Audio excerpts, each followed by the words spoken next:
ইদম তে না তপস্কায় না ভক্তায় কদাচন না চ শুশ্রূষবে বাচ্যম না চ মাময়ভ্যসূয়তি। গীতা জ্ঞানের অধিকারী কারা? কারা গীতা শ্রবণ করতে পারবেন? ভগবান নিজেই চারজনকে অধিকার দিলেন, চার প্রকার ব্যক্তিকে অধিকার দিলেন কে কে গীতা শুনতে পারবেন। ভগবান বললেন চার প্রকার ব্যক্তি গীতা শ্রবণের অধিকারী, অথবা যদি বিপরীতভাবে দেখো তাহলে চার প্রকার ব্যক্তি গীতা শ্রবণের অনধিকারী। তো অনধিকারীকে বুঝলে অধিকারীও বুঝতে পারবো। বললেন ইদম তে না তপস্কায়, কে গীতা শুনতে পারবেন না? ইদম তে না তপস্কায়, যে কিনা তপস্যাহীন ব্যক্তি সে গীতা শ্রবণের অধিকার রাখে না। তপস্যাহীন ব্যক্তি, তপস্যাহীন মানে এখন আমরা তো নানা রকমের অর্থ করতেই পারি, কিন্তু আমরা নানা অর্থ করব না, আমরা আচার্যগণের অর্থ শুনব। শ্রীধর স্বামীপাদ এর অর্থ করলেন স্বধর্মানুষ্ঠানরহিতায়। কে তপস্যাহীন ব্যক্তি? স্বধর্মানুষ্ঠানরহিত। এই যে গীতার প্রাদুর্ভাব কোথায়? না অর্জুনকে স্বধর্মে প্রবর্তিত করার জন্য। আমরা গীতার শুরুর থেকে কী শুনছি? বারে বারে ভগবান বলছেন যুদ্ধ করো, যুদ্ধ করো, যুদ্ধ করো। যুদ্ধ মানে কি? যুদ্ধ মানে স্বধর্ম, নিজের কর্তব্য।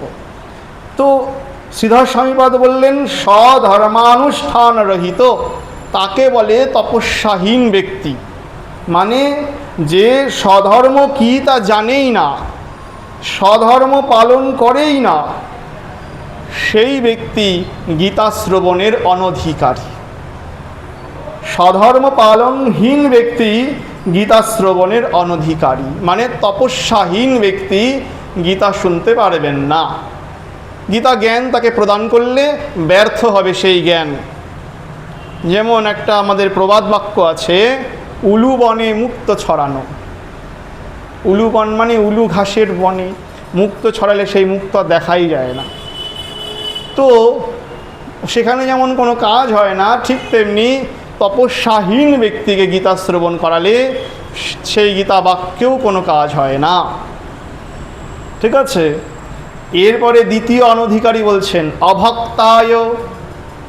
যে ভক্তিহীন ব্যক্তি সে গীতা শ্রবণের অনধিকারী, সে শ্রবণ করতে পারবে না শ্রীমদ্ ভগবদ্ গীতা, মানে গীতা জ্ঞান গ্রহণের অনুপযুক্ত। ভক্তিহীন মানে কি? ঈশ্বরে শ্রদ্ধাহীন ব্যক্তি। জ্ঞান আছে, পাণ্ডিত্য আছে, বহু শিক্ষিত, বহু গ্রন্থ পড়েছে, কিন্তু সেই জ্ঞান শুষ্ক জ্ঞান। সেই জ্ঞান দিয়ে অন্যের সঙ্গে তর্ক করে, সেই জ্ঞান দিয়ে অন্যকে ছোট করে, ওই জ্ঞান দিয়ে কিচ্ছু হয় না। বেদ, বেদান্ত, উপনিষদ, ভাগবত সব মুখস্থ, কিন্তু ওই জ্ঞান দিয়ে কী হবে? সেটা তো ভক্তিহীন জ্ঞান। এই রকম জ্ঞানী, শুষ্ক জ্ঞানী পুরুষও গীতা গ্রহণের অনধিকারী। অর্জুন অভক্তকে গীতা বলবেন না, কেননা গীতা শুরুর থেকে শেষ পর্যন্ত ভক্তিযোগী আছে। আমরা বারে বারে দেখেছি, ভগবান কর্মযোগী বলুক আর জ্ঞানযোগী বলুক, শেষে গিয়ে ভক্তির সমুদ্রে সব মিশিয়ে দিয়েছেন। তো গীতা শুরুর থেকে শেষ পর্যন্ত ভক্তিবাদে সমুজ্জ্বল। তাই শ্রীমদ্ ভগবদ্ গীতা ভক্তিহীন ব্যক্তির কাছে গ্রহণযোগ্য নয়। ভক্তিহীন মানুষেরও গীতা পড়ে, কে বলছে পড়ে না? অনেক পণ্ডিত হয়েছে, গীতা পড়ে, ভক্তি নাই, গীতা জানে, এরকম জানা আছে। ব্যাপারটা কেমন? ব্যাপারটা অনেকটা একটা কাচের শিশির মধ্যে মধু রাখা আছে, কিন্তু সেই মধু মৌমাছি বারে বারে চাটছে, বারে বারে খাওয়ার চেষ্টা করছে, কিন্তু খেতে পারছে না। মানে মৌমাছিটা কোথায় মধু দেখেছে? কাচের ভেতরে। সে মনে করছে মধু মনে হয় কাচের বাইরে, তাই সে বারে বারে প্রয়াস করছে সেখান থেকে মধু সংগ্রহের, কিন্তু সেই শিশির থেকে আর মধু সংগ্রহ করতে পারছে না। শুষ্ক জ্ঞান অনেকটা এইরকম। সে শুধুমাত্র গ্রন্থের শ্লোকই মুখস্থ করে, গ্রন্থের জ্ঞানই রাখে। গীতার এই নাম্বার শ্লোক এত নাম্বার এই কথা বলে, গীতার ওই অধ্যায়ে এই কথা বলে, শ্রীমদ্ ভাগবতমের এত স্কন্ধের এত নম্বর শ্লোক এই কথা বলে, সব মুখস্থ, কিন্তু ভগবানে ভক্তি করেন না। তাহলে কেমন হলো? কাঁচের ভেতরে রাখা মধু চাটার মতো অবস্থা। কাঁচের ভেতরে থাকলে সেই মধু যেমন কোনো মিষ্টি লাগে না, দেখতেই শুধুমাত্র মধুর মতো মনে হচ্ছে, কিন্তু খেতে পারছে না, ওই রকম গ্রন্থ মুখস্থ হয়েছে কিন্তু ভক্তি হয় নাই, ভগবানকে আস্বাদন করার ক্ষমতা হয়নি। এই রকম ভক্তি শ্রদ্ধাহীন ব্যক্তিকে গীতা বলবে না অর্জুন, গীতা জ্ঞানের অনধিকারী। 3 নাম্বার অনধিকারী বললেন অশুশ্রূষবে, শ্রবণে অনিচ্ছুক ব্যক্তিকে গীতা বলবে না। আমাদের শঙ্করাচার্য বলছেন এই শ্লোকের ব্যাখ্যা করতে গিয়ে, শ্রোতুম অনিচ্ছতে বা, অর্থাৎ শ্রবণে অনিচ্ছুক যে ব্যক্তি তাকে গীতা বলবেন না। আপনি জানেন ভালো কথা, কিন্তু যে শুনতে চায় না, ভগবত তত্ত্ব যে বুঝতে চায় না, তাকে বলবেন না। দেখেন তো, সারা মহাভারতে ভগবান শ্রীকৃষ্ণ পাণ্ডব এবং কৌরবদের কত কাছের লোক, দেখছেন কত কাছের লোক। কৌরব পাণ্ডবদের আত্মীয় ভগবান শ্রীকৃষ্ণ। দুর্যোধনকে কি ভগবান গীতা বলেছেন কখনো? অন্ধরাজ ধৃতরাষ্ট্রকে গীতা বলেছেন কখনো? বলেছেন? বলেন নাই। অন্য পাণ্ডবদেরকে বলেছেন? একমাত্র অর্জুনকেই বললেন, অর্জুনকেই বেছে নিলেন শ্রীমদ্ ভগবদ্ গীতার পাত্র রূপে, শ্রীমদ্ ভগবদ্ গীতার শ্রোতা রূপে অর্জুনকেই বেছে নিলেন, কারণ অর্জুন সেই পাত্র যাকে গীতা জ্ঞান প্রদান করা যায়। অন্য পাণ্ডবদেরও নিলেন না, বা যাদের খুব দরকার গীতা, সেই ধৃতরাষ্ট্রের দরকার বেশি, যে ধৃতরাষ্ট্রের জন্যই এই বিরাট বংশটাই শেষ হয়ে গেল। তার অজ্ঞান, তার মোহের কারণেই আজকে এই অবস্থা। তারই তো গীতা প্রয়োজন না, যে অজ্ঞানী তারই তো প্রয়োজন। ভগবান কিন্তু ধৃতরাষ্ট্রকে উপদেশ দেন নাই, একবারও দেন নাই। অর্জুনকেও কি শুধু সহজে দিয়েছেন গীতা? যারা গীতা পড়েন তারা দেখবেন গীতার শুরুর থেকে কোথাও অর্জুনকে ভগবান শ্রীকৃষ্ণ, শুরুতে দেখবেন একদম 1 নম্বর অধ্যায়ে গীতা শুরু হয় নাই, 2য় অধ্যায়ের 11তম শ্লোক থেকে গীতা শুরু হয়। অর্জুন যখন নিজেকে পূর্ণরূপে কৃষ্ণের চরণে দিয়ে দিয়েছে, অর্জুন যখন বলছেন শিষ্যস্তে অহম স্বাধিমাম তম প্রপন্যম, হে কৃষ্ণ, আমি এতদিন তোমার সখা ছিলাম, তুমি আমার সখা ছিলে, কিন্তু আজ আর আমি সখা নই, আমি কিং কর্তব্য বিমূঢ় হয়েছি, ধর্মাধর্মের জ্ঞান হারিয়েছি, আমি এখন তোমার শিষ্য হলাম। শিষ্যস্তে অহম স্বাধিমাম ত্বম প্রপন্যম, আমি তোমার শিষ্য হলাম, তুমি আমাকে উপদেশ প্রদান করো। কি হলাম? শিষ্য হলাম, উপদেশ প্রদান করো। এতক্ষণ বন্ধু ছিলাম, বন্ধু থাকাকালে ভগবান একটা উপদেশ প্রদান করে নাই, সারা মহাভারতে পাবেন না। কোনো আধ্যাত্মিক উপদেশ না, কোনো তত্ত্ব উপদেশ না। কিন্তু যখন কৃষ্ণচরণে পড়ে বলছে আমি তোমার শিষ্য হলাম, আর ভগবান আপনি গুরু হলেন, এইবার গুরু স্থান থেকে, গুরুর কর্তব্য কি? শিষ্যকে সঠিক পন্থা দেখানো।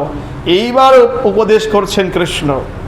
গীতাতে কিন্তু সস্তায় উপদেশ করেন নাই, সহজে উপদেশ নাই।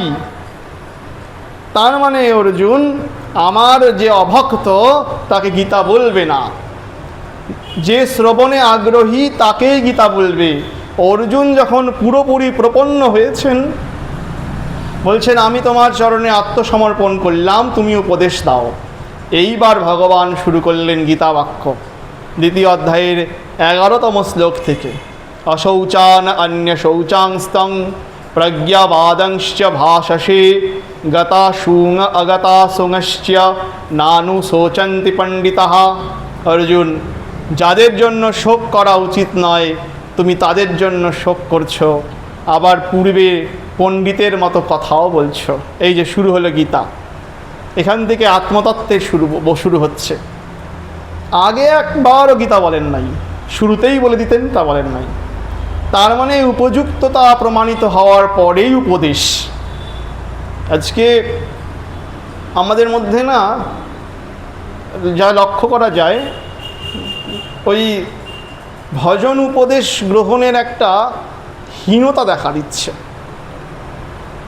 গুরুদেবের সম্মুখে গেলে পরে গুরুদেবকে শিষ্য কী করেন, ভগবান গীতাতে আমাদেরকে শিখিয়েছেন গুরুদেবের সম্মুখে গেলে কি করতে হয়। কি করতে হয় বললেন, পরিচর্যা করতে হয়, মানে সেবা করতে হয়, প্রণাম করতে হয়, আর তারপরে জিজ্ঞাসা করতে হয়। এটা লক্ষণ শিষ্যের। সেবা করবেন গুরুদেবের, প্রণাম করবেন এবং তারপরে জিজ্ঞাসা করবেন। কি জিজ্ঞাসা করবেন? কি জিজ্ঞাসা করবেন? সাংসারিক বিষয় জিজ্ঞাসা করবেন না, কারণ যে যেই স্তরের ব্যক্তি তাকে সেই স্তরের কথাই শুনতে হয়, তাই না? আমরা যেমন ডাক্তারখানায় গিয়ে কখনোই আলু পটলের দাম জিজ্ঞাসা করি না, করি। আমরা যেমন মুদির দোকানে গিয়ে কখনোই ওষুধের দাম জিজ্ঞাসা করি না, ঠিক তেমনি গুরুদেবের সান্নিধ্যে এসে কেন আমরা সাংসারিক বিষয়ে জিজ্ঞাসা করব? গুরুদেব আমার হাতটা দেখে দেন তো, সামনে বিপদ নাকি মঙ্গল কি আছে, একটা মাদুলি দিবেন তো, এরকম নানা কথা হচ্ছে। এগুলা তো আধ্যাত্মিক পুরুষকে জিজ্ঞাসা করার মতো জিজ্ঞাসা না। যিনি যেই স্তরে আছেন তাকে সেই স্তরে জিজ্ঞাসা। যিনি সর্বদাই ভগবানের তত্ত্বে নিমগ্ন থাকেন, ভগবত রসে আবিষ্ট থাকেন, তাকে গিয়ে সাংসারিক প্রশ্ন কেন, তাই না? তাহলে তাকে গিয়ে কেমন জিজ্ঞাসা হবে? তার কাছে আধ্যাত্মিক জিজ্ঞাসাই হবে, তার কাছে ভজন সম্পর্কিত জানার কথাই হবে। কিন্তু আমাদের মধ্যে আস্তে আস্তে এই বিষয়গুলি সরে যাচ্ছে, ভাগবত তত্ত্বের উপলব্ধির বোধ হচ্ছে না, আমরা দুর্বল শ্রোতাতে রূপান্তরিত হচ্ছি। আজকে শুনি কালকেই ভুলে যাই। কেন এরকম হয়? আজকে শুনি কালকেই ভুলে যাই কেন? কারণ আমরা চর্চা করি না। চর্চার একটা বিশাল অভাব হচ্ছে। যারা যারা শুনছেন তারা তো চর্চা করবেন। চর্চার একটা বিরাট অভাব হচ্ছে বলে আজকে শুনছি তো কালকেই ভুলে যাচ্ছি, আবার পরের দিন আবার যখন মনে করা দেওয়া হচ্ছে আবার মনে পড়ে। তার মানে চর্চা করা খুব প্রয়োজন, তার মানে আগ্রহের প্রয়োজন। আগ্রহ থাকলেই চর্চা হয়। তো ভগবান অর্জুনকে বলছেন অনগ্রহীকে বলবেন না, অর্জুন বলবে না। যে শুনতে চায় না তাকে গীতা ভাগবত এগুলা বলবেন না। আচ্ছা, আর চতুর্থ বলছেন না অভ্যাসুয়তি, যে কিনা আমাকে নিন্দা করে, আমাকে ভগবান বলে বোধ করে না, সাধারণ মানুষ বলে মনে করে যে যদুবংশে আবির্ভূত একজন মানুষ আমি কৃষ্ণ, আমাকে ভগবত তত্ত্বের বোধ করে না, আমি যে স্বয়ং ভগবান এই বোধ রাখে না, মানেও না, তাকেও গীতা বলবে না। শ্রীকৃষ্ণের বাণী এই যে ভগবদ গীতা, এটা কোনো সাধারণ গ্রন্থ না। কার বাক্য? নামটা কি গ্রন্থের? শ্রীমদ্ ভগবদ গীতা। আপনাদের বলে রাখি, এই গীতা অনেক প্রকারের হয়। গীতা একটা না, গীতা অনেক প্রকারের হয়। যেমন গুরু গীতা আছে, ওখানে মহাদেব পার্বতীকে বলছেন গুরুতত্ত্ব সম্পর্কে, তাই ওই গ্রন্থের নাম গুরু গীতা। কোনো কোনো জায়গায় আছে বেদ গীতা, মহাভারতে আছে বেদ গীতা। এরকম বহু প্রকারের গীতা হয়ে থাকে। অষ্টাবক্র গীতা, অষ্টাবক্র ঋষি জনক রাজাকে উপদেশ করছেন, মহাভারতে অষ্টাবক্র গীতা হয়ে গেছে। কিন্তু এই গীতাটার নাম কি? শ্রীমদ্ ভগবদ গীতা। ভাগবত গীতা না, শ্রীমদ্ ভগবদ গীতা। ভাগবত আলাদা গ্রন্থ, এটা শ্রীমদ্ ভগবদ গীতা। অর্থাৎ শ্রী ভগবানের দ্বারা কথিত যে গান বা শ্রী ভগবানের দ্বারা কথিত যে বাক্য রাশি, তাকে বলা হয় শ্রীমদ্ ভগবদ গীতা। একান্তই এই একটাই গীতা যা কিনা ভগবান বলছেন। এটাই ভাগবত ধর্ম, যা ভগবান বলছেন। তো অর্জুন, ভাগবত ধর্ম তো আর হাটে ঘাটে বিক্রি করা যায় না, অতএব খুব সংগোপনেই রাখতে হয়, তাহলে অভক্তদের বলবে না। ভগবানের সময়কালেও অনেক অভক্ত ছিল, কংস, শিশুপাল, জরাসন্ধ, দুর্যোধন, এরা সব অভক্ত, ভগবানের বিদ্বেষী, কৃষ্ণকে ভগবান মানতেন না। তো এদের কিন্তু গীতা শ্রবণের অধিকারী নেই, এরা শুনতেও পায়নি। যারা ভগবানকে ভগবান মানে না, তারা ভাগবত ধর্মের অধিকারী হয় না। তাহলে এই 4 প্রকার ব্যক্তি গীতা শ্রবণের অনধিকারী। কোন কোন 4 প্রকার আরেকবার মনে করি। কি কি? না তপস্কায়, যে তপস্যা করে না, অর্থাৎ যে সধর্মাচরণ করেন না। আচ্ছা। না ভক্তায়, যে ভক্তই নয়, শ্রদ্ধাই রাখে না শ্রী ভগবানে, সে গীতা শুনবে না। যে শ্রবণে আগ্রহই নেই, যার টাইনে টুইনে এখানে বসানো হয়েছে, আবার পরের দিন আর আসবে না, এই রকম ব্যক্তিকে গীতা শ্রবণ করাবেন না।